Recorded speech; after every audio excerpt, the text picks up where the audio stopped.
Hello, this is Steven now. Yes, we're back with another Green Hornet 66 episode review. Today, we'll be reviewing the episode Programmed for Death. So without any further ado, let's hop straight into this review. We begin our episode late one night at the Daily Sentinel with a reporter by the name of Pat Allen trying to essentially phone up Britt Reed's resident to get him to have the okay to publish a story.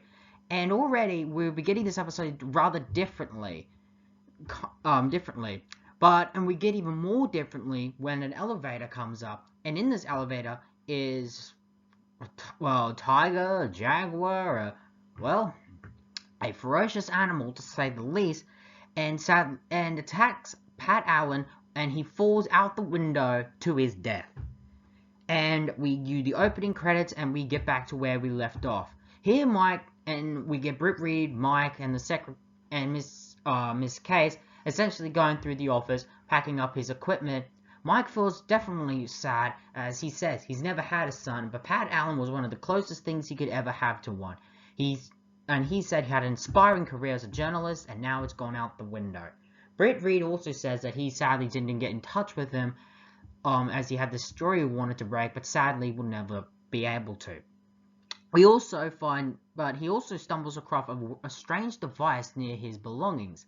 Just as that happened, a zookeeper comes in and says that this tiger animal that attacks Pat Allen can't be any of theirs, as they're kind of locked up, or they are locked up, and B, they're in so worse condition they wouldn't even be able to survive in the jungle.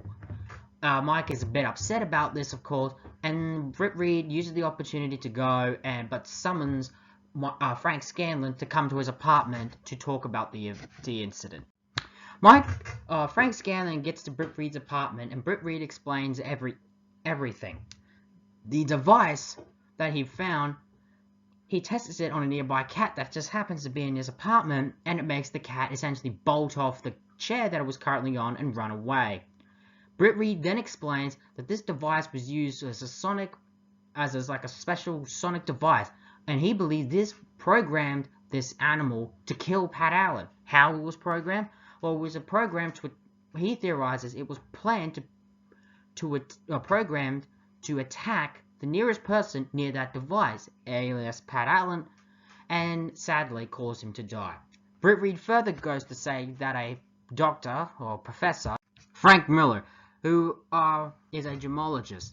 Also, the devices that was used to kill Pat Allen was actually a kind of diamond, and of course Britt Reed had the full sense to have this diamond checked, and it's genuine and worth quite a lot.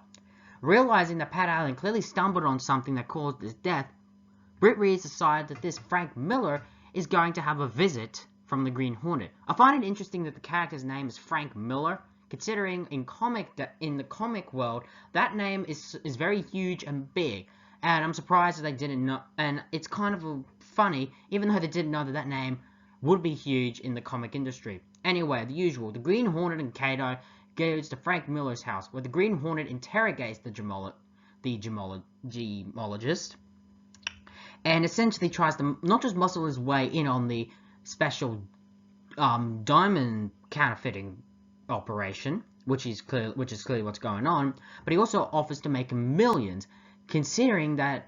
And I also like how Frank Miller counters this. Well, before he was offered the millions, counters this and says, if I could be worth this much, would I be living like this? And he says, if you're waiting for the big payday, you would. But after he hears millions, he changes his tune, and he shows the Green Hornet basically everything it is to make this operation. And they go into this freezer, and with the Green Hornet still inspecting essentially the final product, he gets knocked out by Miller, who locks him in the freezer, runs out of his house, and drives away in a car. The Kato sees this and quickly hops out. Just as that's happening, the Green Hornet quickly gets up and uses his hornet sting to try and blast the door open. With Kato's help, the door is blasted off.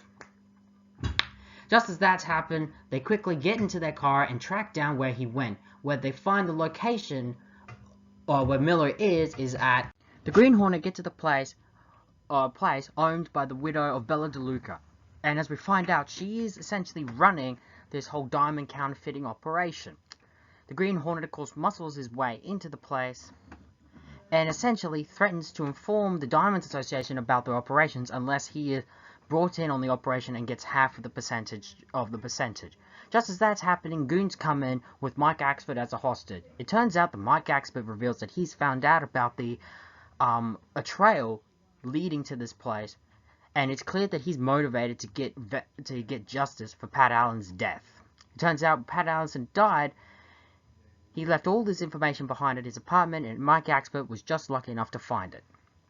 However, when the gang decides or getting ready to dispose of Axford, Green Hornet jumps in and says he will gladly take care of it in exchange as a sort of to help solidify their partnership. Whilst that's happening, one of the goons secretly puts one of the same diamond devices that killed Pat Allison early in the movie on Mike Axford.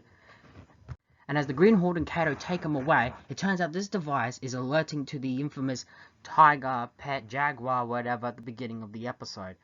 Just as they're walking about, they realize that the animal's around, and Mike Axford tries to make a run for it. Mike gets into a fight with the animal, but he is saved at the last minute by the Green Hornet. He uses his hornet gas to knock out the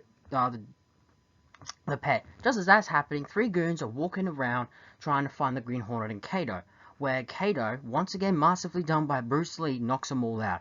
They then plan to go back to the house and essentially round up the gang. We end the episode at the Daily Sentinel, where Mike Axford is there, still alive, grateful that the Green Hornet saved him, but confused as why he did so. But he's happy with the end results, with the gang now all wrapped up and arrested, and Pat Allen getting justice. And that's where we end our episode. I've got to admit, the one thing I like about this episode is a little bit of story given to Mike here, of, wanting revenge, and a little bit inside how he viewed a fellow employee, and when his fellow employee or fellow co-worker is harmed, he can't help but want to get justice. Again, Van Williams is masterfully done as Britt Reed. Frank Scanlon and Casey kind of don't really give that much of a role in these episodes, and I really feel that Bruce Lee as Kato is doesn't get to do as much and really should. And let's of course get into the villains. Here, this time around, we get a two-parter villain, with the Widow clearly being the leader of the gang, and I like how we're changing it up here. Also interesting this time, it's not really quite a racket, but, well, kind of a racket, but it's done in a different format, as again, they're not investigating the racket, they get brought into it. Also, Frank Miller as the geologist. Again, that name is a huge a big name now, but again, no one heard of Frank Miller, and I guess that name, and it's just a coincidence.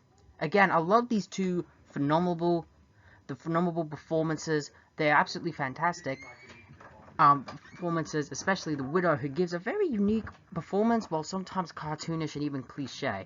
Miller, I like how he's a nervous wreck, and and that persona he gives is absolutely fun. These are definitely interesting, though they're clearly meant to be just either one shot or just villains strictly just for this episode.